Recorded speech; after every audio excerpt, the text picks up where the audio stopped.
প্রিয় সাথী, পার্শ্ব শিক্ষক ঐক্যমঞ্চের পক্ষ থেকে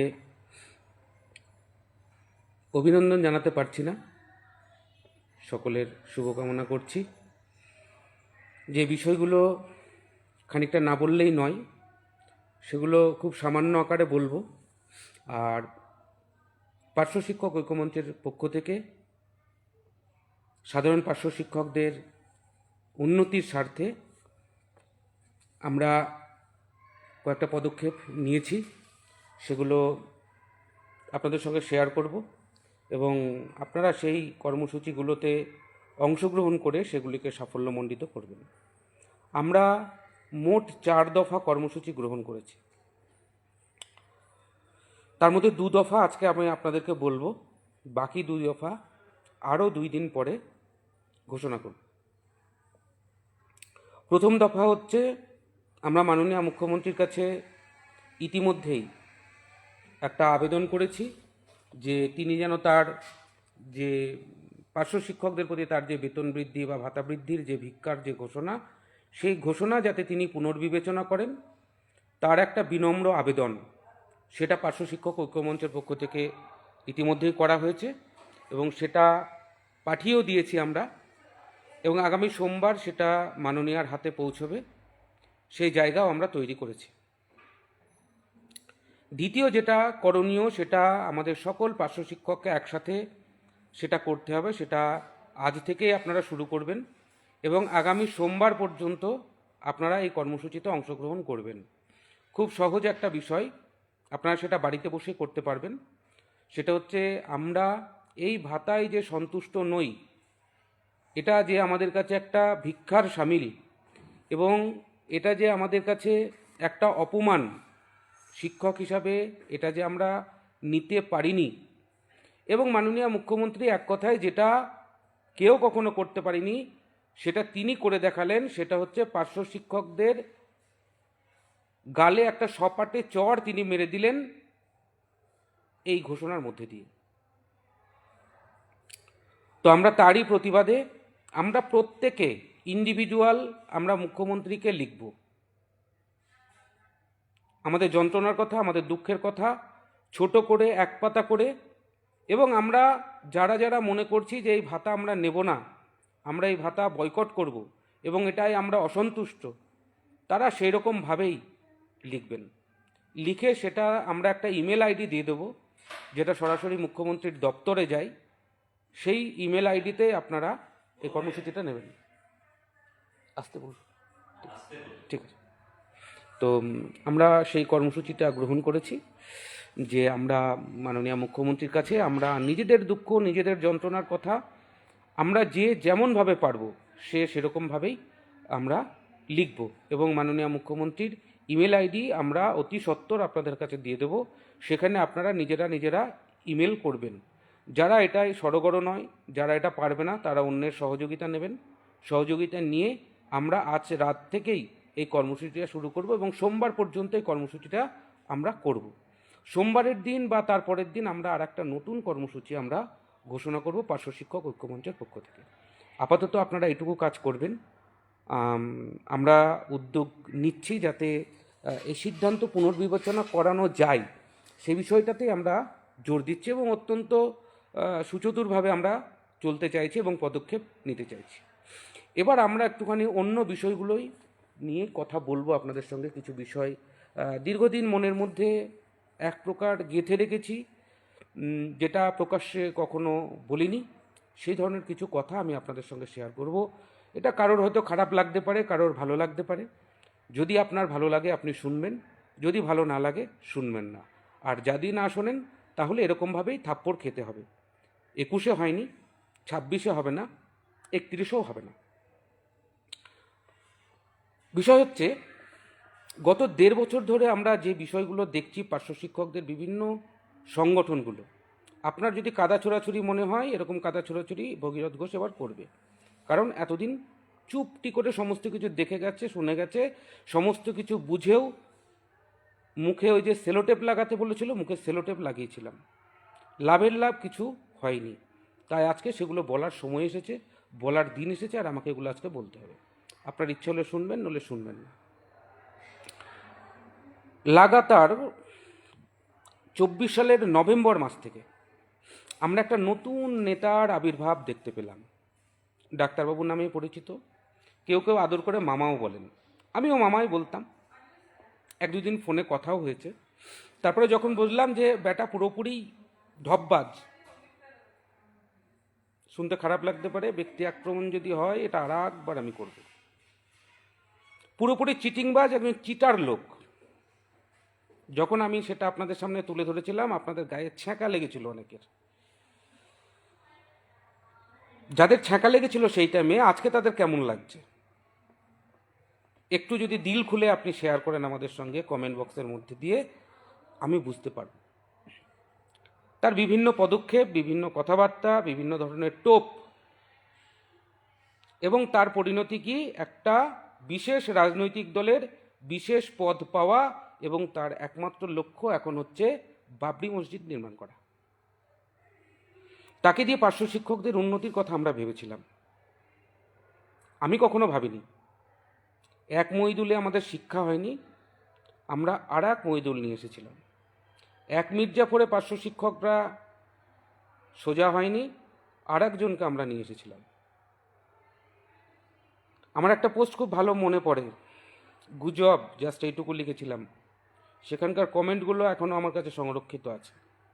আপনারা কে কী ভাষায় গালাগালি দিয়েছিলেন, কে কী ভাষায় কথা বলেছিলেন আমি জানি।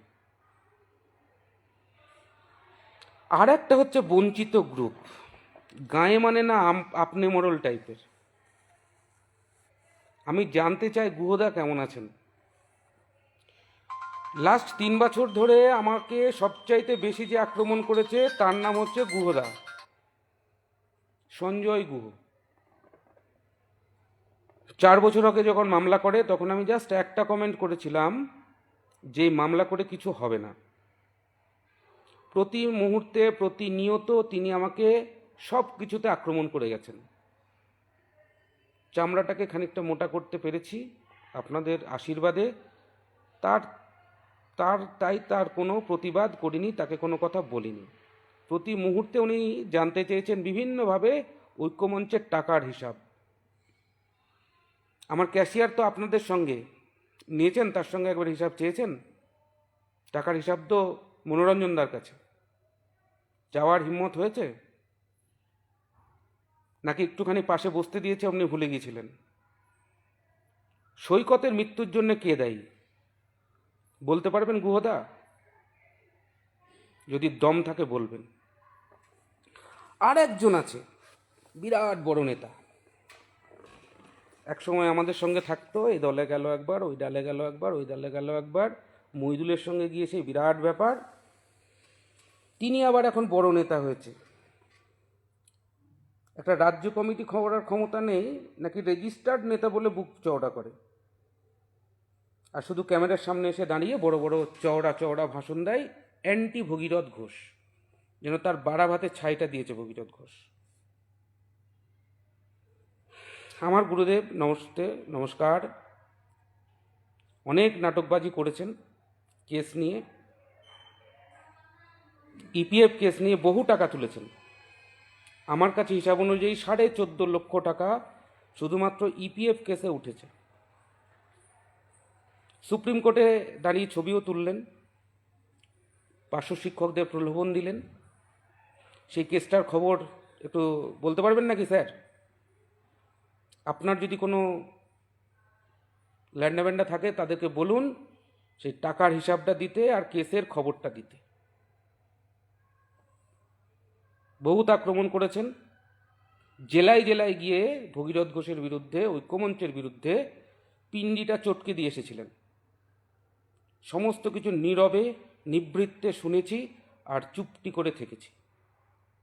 1.5 বছর আন্দোলনের নামে ইন্ডিজোটের হয়ে কাজ করলেন আর তৃণমূলের সুবিধা পাইয়ে দিলেন, শাসক দলের সুবিধা পাইয়ে দিলেন, আর সেই আন্দোলন থেকে 1000 টাকার ভিক্ষা হবে না তো কী হবে? রইল বাকি আমার মনোরঞ্জন দা, অত্যন্ত শ্রদ্ধা করতাম লোকটাকে, এবং মধুমিতা দি আর মনোরঞ্জন দাকে আমি কখনো আলাদা করে দেখিনি। সেই লোকটার ছেলের আমার অত্যন্ত বলতে কষ্ট হচ্ছে, তার ছেলের একটা স্মরণসভা ছিল, সেখানে আমি ইনভাইটই ছিলাম, আমি সেখানে যেতে পারিনি এবং সেখানে কিছু অনুদানও দেওয়ার ব্যাপার ছিল, যেহেতু যেতে পারিনি সেটা হয়নি। ব্যাটার তার জন্য রাগ। ভগীরথ ঘোষকে বাদ দিয়ে যেই শামীম আক্তার চিরশত্রু ছিল, মধুমিতাদিকে দুচক্ষে দেখতে পারতেন না, মধুমিতাদি যাকে উল্টোপাল্টা বলে গালাগালি দিত ঘনিষ্ঠ মহলে, তার হাত ধরে আন্দোলনে গেলেন হঠাৎ করে, ঐক্যমঞ্চটাকে ভেঙে দিল। যেদিন ঐক্যমঞ্চটাকে ভেঙে দিল সেদিনই আমরা বলেছিলাম আপনাদের পার্শ্ব শিক্ষকদের ভবিষ্যৎ এখানেই শেষ। আজকে তার পরিণাম আপনাদের গুনতে হচ্ছে, আমাদের সকলকে গুনতে হবে, শুধু ওই নেতাগুলোকে গুনতে হবে এমনটি নয়। নিখিলবঙ্গ পার্শ্ব শিক্ষক সমিতি, নিখিলবঙ্গ পার্শ্ব শিক্ষক সমিতির বেশ কয়েকজন কট্টর সমর্থক, যারা অসুস্থ থাকাকালীন পার্শ্ব শিক্ষক ঐক্যমঞ্চের তহবিল থেকে আমরা সবচাইতে বেশি টাকা হেল্প করেছিলাম, সবচাইতে ঘোর বিরোধিতা করেছিল কিন্তু তারাই পরবর্তীতে। আমি একজনের নাম বহুবার বলেছি, আমি আর বলতে চাই না। আমার সবচাইতে খারাপ লাগে স্বাগতদা। তিনি যখন অসুস্থ হলেন আমরা যৎসামান্য সহযোগিতা করেছিলাম, ফান্ডের থেকেও করেছিলাম, সাধারণ পার্শ্ব শিক্ষকদের থেকেও আমরা করেছিলাম। সেই স্বাগতদা উত্তর 24 পরগনা পার্শ্ব শিক্ষক ঐক্যমঞ্চ গ্রুপ থেকে আমাকে ঘাড় ধাক্কা দিয়ে বের করে দিয়েছিল, যে গ্রুপটা আমার নির্দেশে তৈরি হয়েছিল, এবং সেটাকে বের করে দিয়ে গ্রুপের নাম বদলে দিল। ভাবতে পারছেন এটা কত বড় বেইমান? সিপিএমের বিরুদ্ধে আমি খুব একটা বলি না, কারণ 19 সালের আন্দোলনে এদের একটা বিরাট বড় ভূমিকা ছিল, সেটাকে আমি কখনো অস্বীকার করি না। তার জন্য আমি মধুমিতাদির কাছে কিন্তু অনেক বড় কৃতজ্ঞ। মধুমিতাদি যদি না থাকতেন তাহলে হয়তো অত বড় আন্দোলন আমরা করতে পারতাম না। কিন্তু এখন কয়েকটা তৈরি হয়েছে, ওই দিকে একটা আছে, পশ্চিম দিকে একটা আছে, দেখুন বড় নেতা, নিজের এলাকায় দাম পায় না।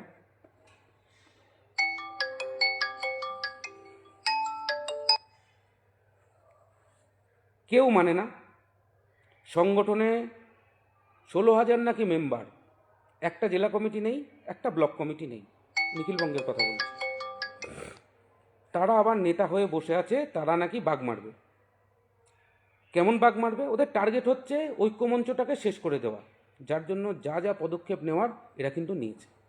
আমরা যখন একদম পিক টাইমে, দীর্ঘদিন পর 1.5 বছর পরে আমরা পিক টাইমে স্কুল বয়কট ডেকেছিলাম, যখন 26,000-এর চাকরি বাতিল হলো, আমরা সেই টাইমে কিন্তু সরকারকে টলিয়ে দিয়েছিলাম। আস্তে আস্তে লোকের সংখ্যা বাড়ছিল আমাদের ফেভারে।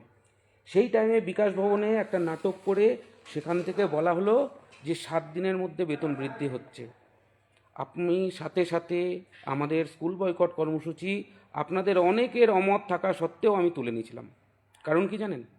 আমি জানতাম ওই 7 দিনের মধ্যে হবে না, আর যদি আমরা স্কুল বয়কট না তুলি তাহলে পরে পুরো দায়ভারটা ভগীরথ ঘোষের ওপর চাপিয়ে দেবে, ঐক্যমঞ্চের ওপর চাপিয়ে দেবে। আপনাদের অনেকের অসন্তুষ্টির কারণ সেদিন আমি হয়েছিলাম, কিন্তু আমি তুলে নিয়েছিলাম একটাই কারণে, আমি আর বদনামের ভাগী হতে চাই না। প্রত্যেকবার আন্দোলনে ডেকে নিয়ে যায় লোকজনকে, হয় এবার নয় নেভার। এবার না দিলে পরে বিকাশ ভবনের সামনে থেকে উঠবো না। দেখলাম ঠিক বিকেল 5টার সময় হাওয়া বাতাস দিয়ে লোকজনগুলোকে বাড়ি পাঠিয়ে দিল। একবার নয়, একাধিকবার। নবান্ন অভিযান বলল, নবান্ন অভিযান যতক্ষণ পর্যন্ত মুখ্যমন্ত্রী দাবি আদায় না হবে, ঘোষণা না করবেন, দেখা না করবেন, ততক্ষণ পর্যন্ত আমরা উঠব না।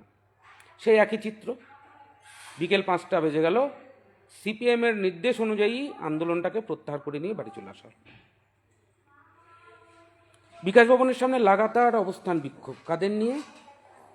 এমএসকে, এসএসকে, শিক্ষাবন্ধু, অফিস স্টাফ থেকে শুরু করে সর্বগ্র শিক্ষার সবাইকে নিয়ে নেওয়া হলো। 19টা সংগঠন, একটা নয়, দুটো নয়, 19টা সংগঠনের ডাকে। আমি যেদিন ওখানে গিয়েছিলাম সেদিন ওখানে 22 জন উপস্থিত ছিল, ভিডিওটা আছে, দেখে নেবেন।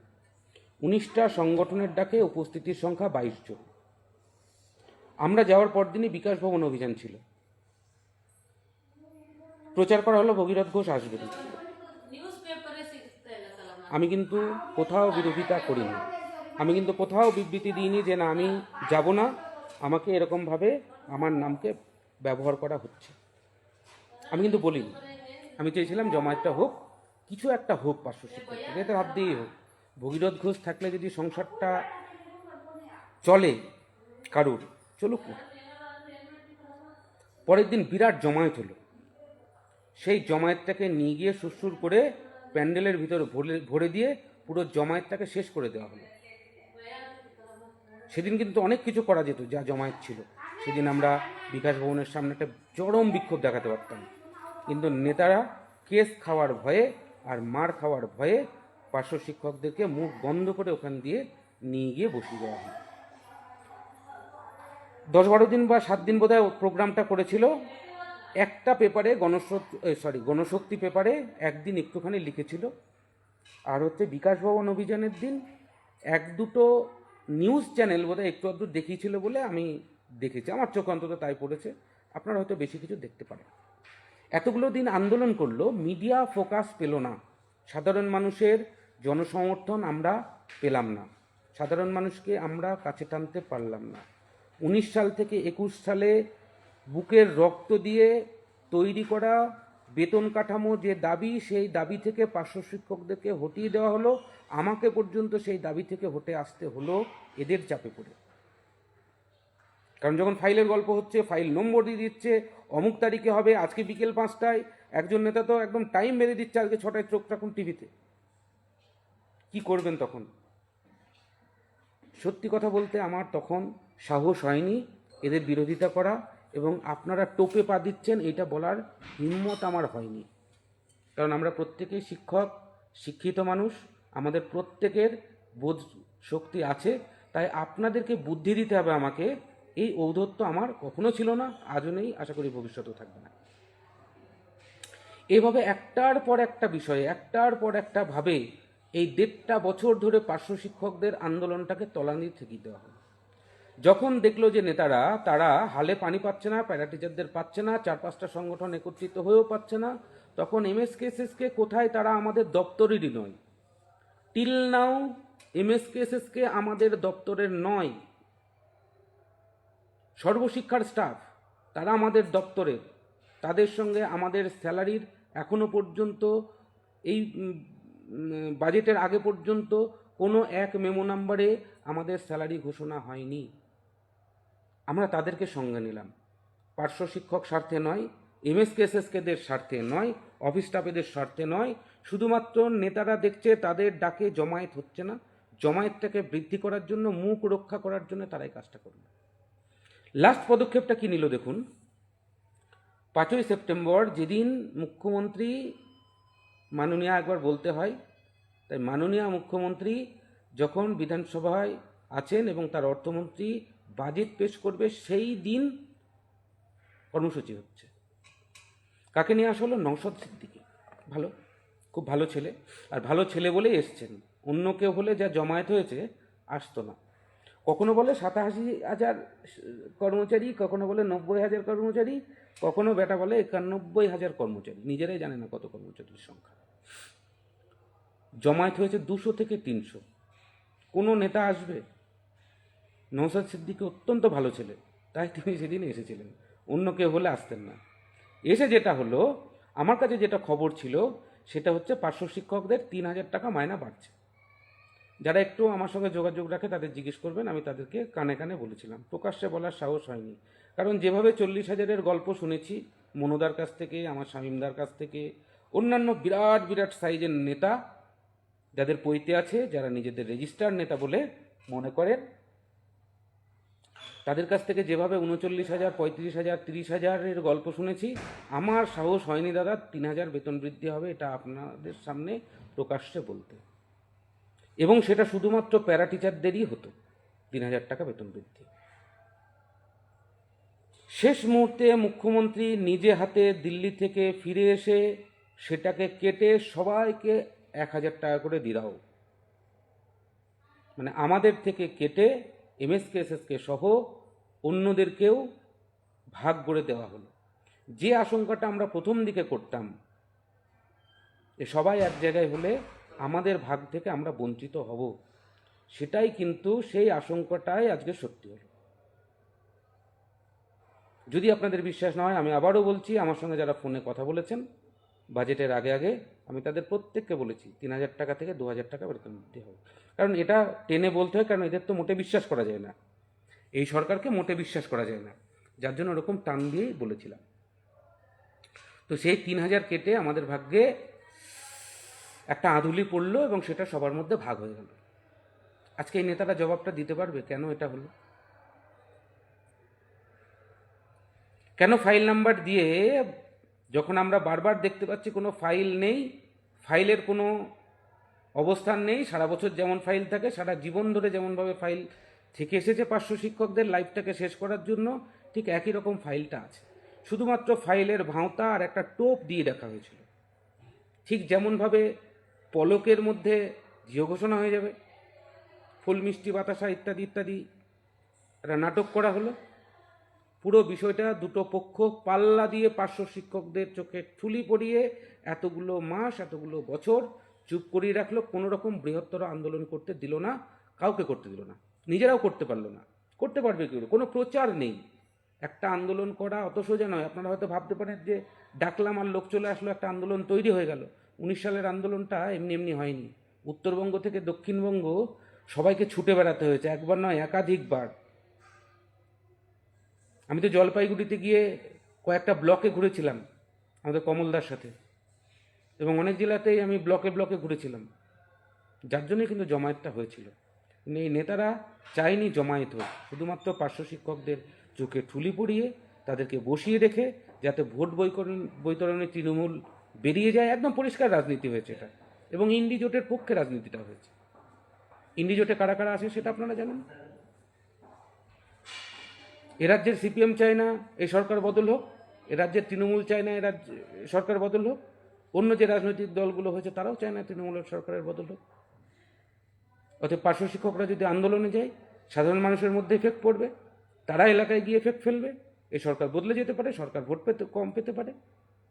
পুরো চক্রান্ত করে, পরিকল্পনা করে 500 শিক্ষকদের জীবনটাকে শেষ করে দেওয়া হলো। আর বিকাশ ভবন থেকে বেরিয়ে ভুলভাল মিথ্যা সহানুভূতিশীল প্রতিশ্রুতি দিয়ে আমাদেরকে এভাবে জীবনটাকে নষ্ট করে দেওয়া এক কথা। সময় এসেছে ভাবার। আপনারা ভাবুন, আবার কিন্তু এটা বেরোবে, দেখবেন বেরোবে, লজ্জা এক ফোঁটা নেই। দেখবেন নতুন সাজ পোশাক করে, সাজুগুজু করে আবার এটা বেরোবে।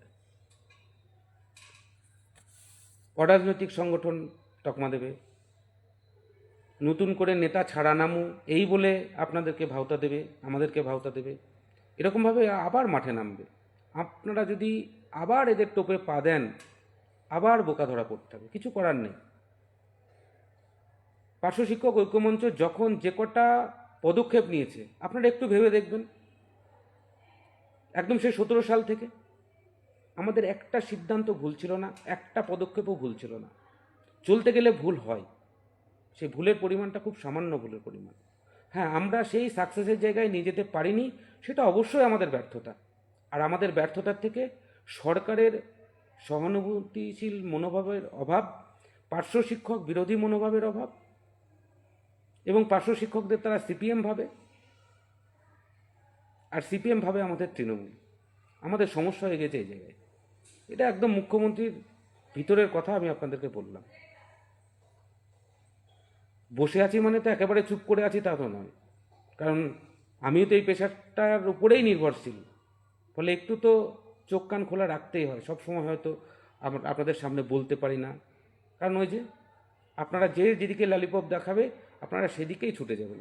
একটু নিজেরা তলিয়ে দেখবেন না, তলিয়ে ভাববেন না, এটাই আমাদের সবচেয়ে বড় সমস্যা। আরে বাবা, শিক্ষক তো, শিক্ষিত মানুষ তো, ভালো আর মন্দটা একটুখানি যাচাই করতে পারবো না আমরা? আমাদের মেরুদণ্ডটাকে এইভাবে শেষ করে দেওয়া হলো। আগামী 5 বছর প্যারাটিচারদের কিছু হবে না, আমি আপনাদের বলে দিলাম, আপনারা লিখে নেন। সবচেয়ে কষ্টের বিষয়, সবচেয়ে দুঃখের বিষয় যেটা, সেটা হচ্ছে আজকে আশা, সিভিক, প্যারাটিচার এক লাইনে। ভাবা যায়? এটা ভাবতে পারেন? এতগুলো বছর ধরে শিক্ষকতা করছি, স্কুলের মেরুদণ্ড হয়ে কাজ করছি, মাননীয় মুখ্যমন্ত্রীর এতটুকু বোধ বুদ্ধি হলো না যে এরা শিক্ষক? এক লাইনে ফেলে দিল, মুড়ি আর মুরগির একই দাম। আজকে এই জায়গায় নামালো, এইভাবে থাপ্পড়টা মারলো, বুকের ভিতরটা কুড়ে কুড়ে খাচ্ছে। আর যে নেতাটা এতদিন ঢপবাজি করে বগল বাজিয়ে বেড়ালো, তারা আজকে কোথায়? বেরোনোর সাহস আছে? পিছন দরজা দিয়ে বেরোবে ভাবছে। কোনো কথা হবে না, অনেক সহ্য করেছি, এতগুলো বছর চেপে রেখেছি সমস্ত কিছু। মুখ বের করলে হয়, যেখানে দেখব সেখানে প্রতিবাদ হবে। আর ভাঁতবাজি নয়।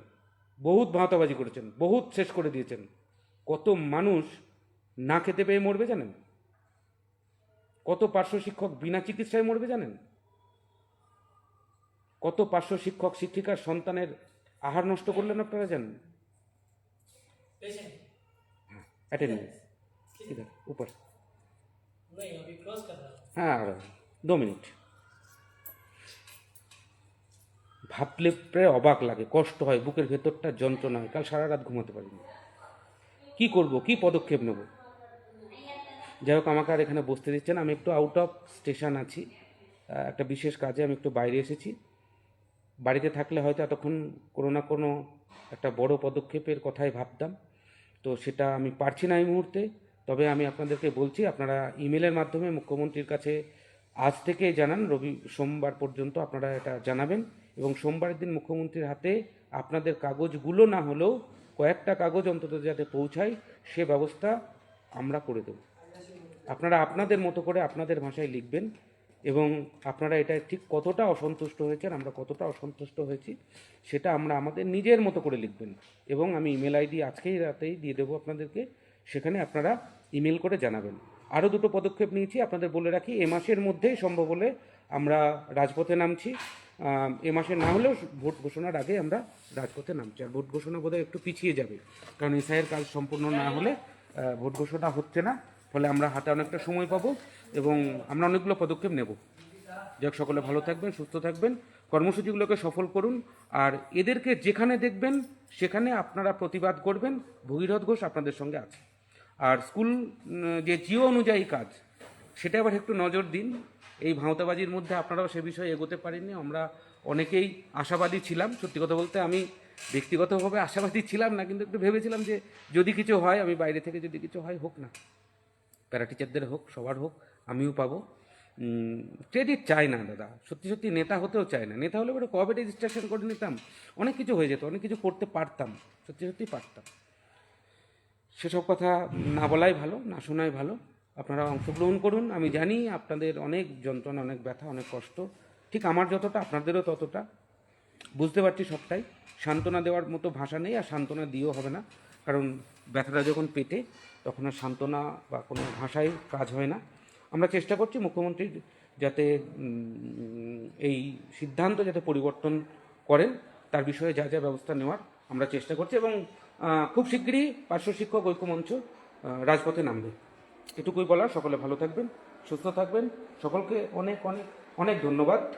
আর কেউ কষ্ট পাবেন না, নিশ্চয় সুদিন আসবে।